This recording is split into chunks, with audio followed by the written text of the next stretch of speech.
नमस्कार बच्चों, स्वागत आप सबों को स्टडी टाइम यूट्यूब चैनल पर। बच्चों, इस वीडियो के माध्यम से कक्षा 8 क्लास का जो ज्योग्राफी का भूगोल का 4 चैप्टर है कृषि, इस अध्याय का जो प्रश्न उत्तर है इस वीडियो के माध्यम से बताने वाले हैं। तो प्रश्न उत्तर को आप ध्यान से देखिएगा और कोई भी प्रश्न अगर आपको समझ में नहीं आता है, उसका उत्तर अगर समझ में नहीं आता है तो आप वीडियो में कमेंट करके एक बार जरूर पूछिएगा। तो चलिए देखते हैं। देखिए, वीडियो में आगे बढ़ने से आपसे एक रिक्वेस्ट है कि इस चैप्टर का जो कृषि चैप्टर है, इस चैप्टर का जो सो एक्सप्लेन का वीडियो का लिंक दिया हुआ डिस्क्रिप्शन में। जो एक्सप्लेन का अर्थ है कि जहां मैंने इस चैप्टर को पूरा टॉपिक बाय टॉपिक पढ़ाया है, उसका जो सो वीडियो के डिस्क्रिप्शन में लिंक दिया हुआ है, आप वहां से उस वीडियो को देख लीजिएगा। और इसका जो ऑब्जेक्टिव क्वेश्चन जो होता है, कृषि का जो ऑब्जेक्टिव क्वेश्चन है, उसका भी वीडियो के डिस्क्रिप्शन में लिंक दिया हुआ है। ऑब्जेक्टिव क्वेश्चन को भी जरूर देखिएगा, क्योंकि आपका परीक्षा में ज़्यादा से ज़्यादा ऑब्जेक्टिव क्वेश्चन ही पूछा जाता है।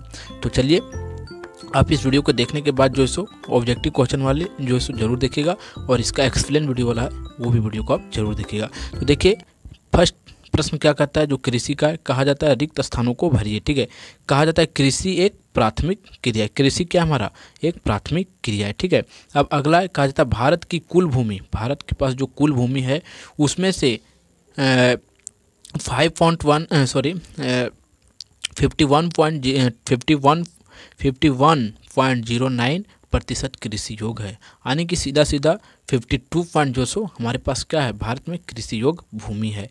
अगला हमारा स्थानीय कृषि को उत्तर पूर्वी में झूम खेती कहा जाता है। जो उत्तर पूर्वी भारत में स्थानीय कृषि है, जो एक स्थान पर रह के किया जाता है, उत्तर पूर्वी भारत में उसे जो सो झूम खेती के नाम से जाना जाता है।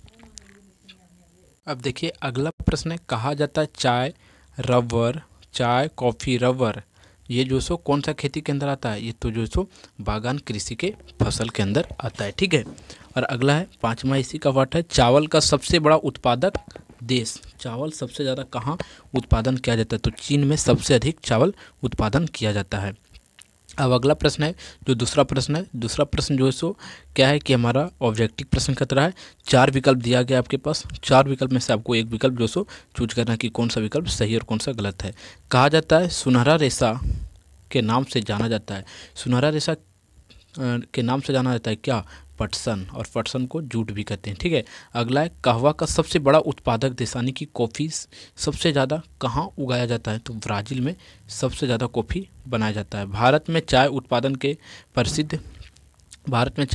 प्रसिद्ध जो सो क्या है, पंजाब है, हमारा पंजाब। और अगला हमारा है, नहीं पंजाब नहीं होगा, ये दार्जिलिंग। चावल किस प्रकार की कृषि का प्रमुख फसल है, चावल किस प्रकार की प्रमुख कृषि का फसल है, वाणिज्य। अब आगे देखते हैं। देखिए, अगला प्रश्न देखने से आपसे एक रिक्वेस्ट है कि आप जो है सो मेरा एक बार प्लेलिस्ट, जो चैनल का मेरा प्लेलिस्ट है, मैंने प्लेलिस्ट जो बनाया चैनल में, आप एक बार प्लेलिस्ट को जरूर चेक कीजिए, क्योंकि प्लेलिस्ट में आपके क्लास के रिलेटेड और आपके जो इस अध्याय मतलब भूगोल ज्योग्राफी का जो बुक है, उसका जो सो ऑब्जेक्टिव प्रश्न और क्या बोलते हैं इसका क्वेश्चन आंसर का और एक्सप्लेन का वीडियो पूरा जो सो प्लेलिस्ट बना के दिया गया है। तो आप एक बार प्लेलिस्ट देखने के लिए आप हमारे किसी भी वीडियो से आके जो सो प्लेलिस्ट चेक कर सकते हैं। तो देखिए, प्लेलिस्ट चेक करने के लिए हमारा चैनल का आपको किसी भी प्रकार का वीडियो आया है हमारा चैनल के रिलेटेड, तो आप यहाँ जो है सो क्या कीजिए, उस पर क्लिक कीजिए। ठीक है, आप यहाँ क्लिक करेंगे तो आप देखेंगे हमारा चैनल पे जो है स्टडी टाइम, ये जो सो खुल गया है। ठीक है, आप देख सकते हैं यहाँ आपको स्टडी टाइम लिखाते हुए दिख रहा होगा। अब आगे क्या करते हैं, देखिए यहाँ आता है आपको वीडियो, देखिए वीडियो है, शॉर्ट्स है, होम पेज है, और यहाँ पोस्ट है, और यहाँ आपको एक दिख रहा होगा प्लेलिस्ट। तो आपको क्या करना है, सीधा सीधा प्लेलिस्ट पर आना है। ठीक है, देखिए प्लेलिस्ट पर आइएगा आप, और प्लेलिस्ट पर आके आप क्या कीजिएगा, देख सकते हैं आप क्लास 7 का साइंस का प्लेलिस्ट बना हुआ है पूरा अध्याय का, फिर उसका आंसर का क्वेश्चन आंसर का बना हुआ है, फिर इसी प्रकार क्लास 8 का, फिर क्लास 8 का क्वेश्चन आंसर का विज्ञान का है, फिर आप देख सकते हैं क्लास 8 का हिंदी का है, और इस प्रकार क्लास 6, 7 सबका जो सो प्लेलिस्ट यहाँ बना हुआ है।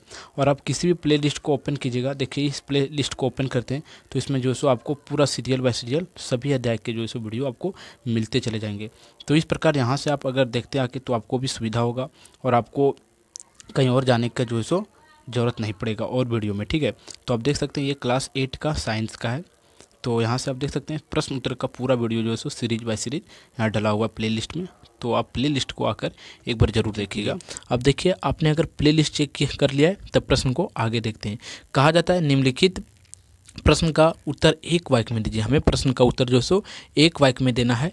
कहा जाता है फर्स्ट प्रश्न तीसरा का है आर्थिक क्रिया कितने प्रकार की होती है। जो आर्थिक क्रिया होती है वो कितने प्रकार की होती है, तो कहा जाता है आर्थिक क्रियाएं 3 प्रकार की होती है।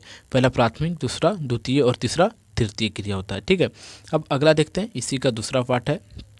कहा जाता है प्राथमिक क्रिया का उदाहरण लिखें। प्राथमिक क्रिया का जो हमारा उदाहरण है, तो प्राथमिक क्रिया के अंदर क्या होता है हमारा, सबसे पहले कृषि, और कृषि फिर दूसरा जो होता है द्वितीय क्रिया, उसके अंदर हमारा चल जाता है और जैसे कि कारखाने हो गए। तो जैसे कि आलू से चिप्स बनता है तो कारखाने में जाके बनता है ना। तो प्रथम में हमारा क्या है, आलू। इसी कारण से फर्स्ट में हमारा क्या हो जाएगा, कृषि हो गया, खनन हो गया, मछली पालन हो गया, पशुपालन, और इसके आदि उदाहरण है किसके, प्राथमिक क्रिया के। अब अगला है तीसरा है इसका, कहा जाता है चलवासी पशुचारण भारत के किस राज्य में होता है। जो चलवासी पशुचारण है वो भारत के किस राज्य में होता है, तो कहा जाता है चलवासी पशुचारण भारत के राजस्थान और जम्मू कश्मीर में ज़्यादा से पाई जाती है और होता है। अगला है, कहा जाता है इसी का चौथा पार्ट है, कहा जाता है जूट के मुख्य उत्पादक देश कौन कौन से, कि जूट सबसे अधिक किस देश में उगाया जाता है। कहा जाता है जूट के मुख्य उत्पादक देश भारत, बांग्लादेश, चीन और थाईलैंड, ये सब में ज़्यादा जो सो जूट उगाए जाते हैं, और जूट से फिर अनेक प्रकार की वस्तुएं बनती है। अगला हमारा है चौथा प्रश्न है, कहा जाता है दीर्घ उत्तरीय प्रश्न, लघु उत्तरीय प्रश्न, यानी कि ये प्रश्न में जो सो ये सब प्रश्न 4-5 नंबर के प्रश्न में पूछा जाता है। तो आप इसे थोड़ा सा जो सो ध्यान में रख के इस प्रश्न को रखिएगा। कहा जाता है कि इसका पहला पार्ट है चौथा प्रश्न का, कहा जाता है कृषि से आप क्या समझते हैं। जो कृषि है उससे आप क्या समझते हैं, यही पूछा जा रहा है कि कृषि से आप क्या समझते हैं। तो देखिए इसका उत्तर आप समझने का प्रयास कीजिएगा।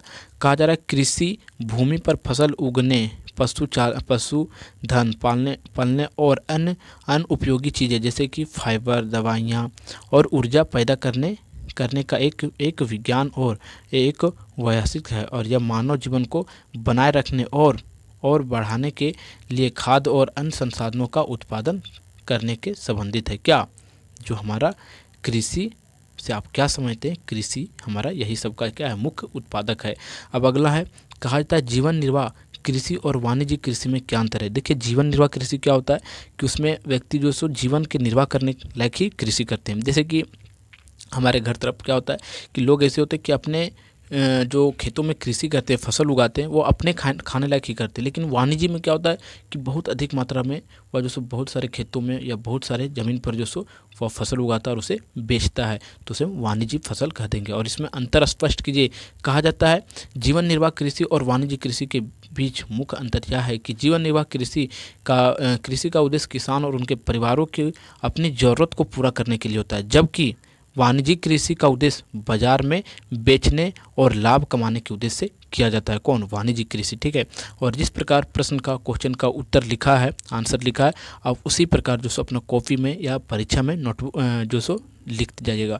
आप इन सब प्रश्नों का जो आंसर है, क्वेश्चन का आंसर है, आप इसे याद करते चले जाइएगा। ठीक है, अगला है भारत में गहन निर्वाह कृषि क्यों प्रचलित है। कहा जाता है भारत में गहन निर्वाह कृषि छोटे किसानों द्वारा अपने परिवार की ज़रूरतों को पूरा करने के लिए सीमित संसाधनों और उच्च जनसंख्या घनत्व वाले क्षेत्र में प्रचलित है। कौन सा, गहन निर्वाह वाला कृषि जो सो सीमित क्षेत्र में है और अधिक जनसंख्या वाले क्षेत्र में है।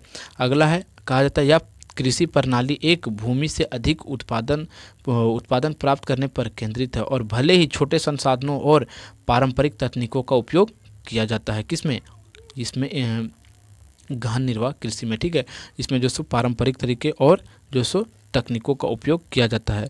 अब अगला है इसका, किस प्रकार की कृषि में फसल का उत्पादन बाजार में बेचने के लिए किया जाता है। वाणिज्य व्यावसायिक कृषि में, किसमें, कॉमर्शियल फार्मिंग में। कहा जाता है ऐसी प्रकार की कृषि है जिसमें फसल और पशु बाजार में बेचने के लिए उगाए जाते हैं और पाले जाते हैं। इस प्रकार की खेती में बड़े पैमाने पर खेती की जाती है और इनमें बड़ी पूंजी का निवेश किया जाता है। किसमें, फसल उत्पादन लाभ में। ठीक है, अब अगला देखते हैं, 5वां है, कहा जाता है अंतर स्पष्ट कीजिए। रोपण कृषि और वाणिज्यिक कृषि में क्या अंतर है, अंतर को समझिएगा। कहते हैं रोपण कृषि और वाणिज्यिक कृषि में मुख्य अंतर है। रोपण कृषि वाणिज्यिक कृषि का एक प्रकार है। रोपण कृषि जो सो वाणिज्यिक कृषि का एक प्रकार है। इसमें बड़े भूभाग पर एक ही फसल उगाया जाता है, किसमें, वाणिज्यिक कृषि में। और आगे कहा जाता है जैसे कि चाय, कॉफ़ी, रबर आदि, ये सब क्या हमारा वाणिज्यिक कृषि है। और कई प्रकार की फसलें उगाई जाती है और इसका मुख्य उद्देश्य बाजार में बिक्री के लिए उत्पादन करना होता है। वाणिज्यिक कृषि में वाणिज्य का अर्थ होता है बेचना, यानी कि वाणिज्य करना। ठीक है, तो उसमें बेचने के लिए या मुनाफे कमाने के लिए जो सो वह खेती को कहा जाता है। अगला है विटिक्लिंग और हिटिक्लिंग। विटिक्लिंग और हिटिक्लिंग क्या है, कहा जाता है विटिक्लिंग अंगूर की खेती और हिटिक्लिंग बागवानी दो अलग अलग लेकिन संबंधित क्षेत्रों में अंतर है। और विटिक्लिंग और बागवानी की एक शाखा है जो विशेष रूप से अंगूर के विज्ञान उत्पादन और अध्ययन से क्या है, संबंधित है।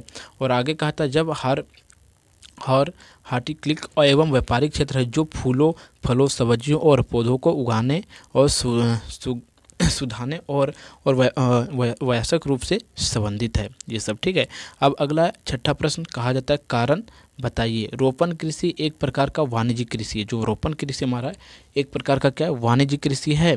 तो समझाइए, कहा जाता है हाँ, रोपण कृषि वाणिज्यिक कृषि का एक प्रकार है। इस प्रकार की कृषि में बड़े क्षेत्र में एक ही प्रकार की फसल उगाई जाती है, किसमें, वाणिज्यिक कृषि में। आगे कहा जाता है जैसे कि चाय, कॉफ़ी, रबड़, केला आदि, या मुख्य रूप से उस कटिबंधीय क्षेत्र में की जाती है। यह जलवायु इन फसलों के लिए उपयुक्त होती है। जो जलवायु होती है यानी कि इन्वायरमेंट का जो मौसम है वह इन फसलों के लिए क्या होता है, मुख्य होता है। कौन, रबर, कॉफ़ी, ये सब खेतों के लिए, चाय के लिए। अगला हमारा कहा जाता है पटसन को सुनहरा रेशा कहा जाता है। हाँ, पटसन को सुनहरा रेशा कहा जाता है। इसे गोल्डन फाइबर भी कहा जाता है। किसको, पटसन को। पटसन एक प्राकृतिक रेशा है जो सुनहरे रंग का होता है और इसके चमक सोने जैसी होती है, इसलिए इसे सुनहरा रेशा कहा जाता है। किसको, पटसन को। और आप देख सकते हैं कि यहाँ पटसन के फसल किस प्रकार से हैं और इसी से जो सो पटसन का बनाया जाता है, जो इससे वस्तु में बनती है। अगला है 7वां प्रश्न, कहा जाता है दीर्घ उत्तरीय प्रश्न, यानी कि ये थोड़ा सा बड़ा प्रश्न है। कहता है चावल उत्पादन के लिए आवश्यक भौगोलिक दशाओं का वर्णन कीजिए। कि चावल अगर किसी भी स्थान पर उगाना है तो उसका भौगोलिक दशा क्या चाहिए, समझिएगा। कहा जाता है चावल उत्पादन के लिए गर्म और आर्द्र जलवायु चाहिए। क्या, गर्म और आर्द्र जलवायु चाहिए और पर्याप्त वर्षा, उपजाऊ मिट्टी और अच्छी सिंचाई की व्यवस्था होती है। और चावल की खेती 20 डिग्री टेम्परेचर से 20 डिग्री सेल्सियस से लेकर 35 डिग्री सेल्सियस तक के तापमान चाहिए और 100 सेंटीमीटर से 200 सेंटीमीटर वार्षिक वर्षा का चाहिए। ठीक है, और आगे कहा जाता है आदर्श होती है और जलोढ़ मृदा, क्या, जलोढ़ मृदा और डेल्ट क्षेत्रों में भी चावल की खेती के लिए उपयुक्त होती है। और जो जलोढ़ मृदा होती है और जो ढलान वाली क्षेत्र होती है, जो जैसे पठार वाली क्षेत्र होती है, उसमें भी जो सो चावल उगाया जा सकता है। और इस प्रकार इस अध्याय का जो प्रश्न उत्तर है, कृषि का 4 चैप्टर का प्रश्न उत्तर समाप्त होता है। और अगर आपको किसी भी क्वेश्चन में जो सो कहीं भी दिक्कत बुझाया होगा तो आप बेझिझक कमेंट कीजिए और अपने दोस्तों तक इस वीडियो को स्कूल के ग्रुप में हर जगह जो सो इस वीडियो को आप शेयर जरूर कीजिए। और अगर आपको वीडियो अच्छा लगा तो आप वीडियो को लाइक ज़रूर कीजिएगा और हमारे चैनल पर अगर आप नए हैं तो चैनल को सब्सक्राइब करके जरूर जाइएगा। तो फिर मिलते हैं आपको एक नए वीडियो में, तब तक के लिए जय हिंद।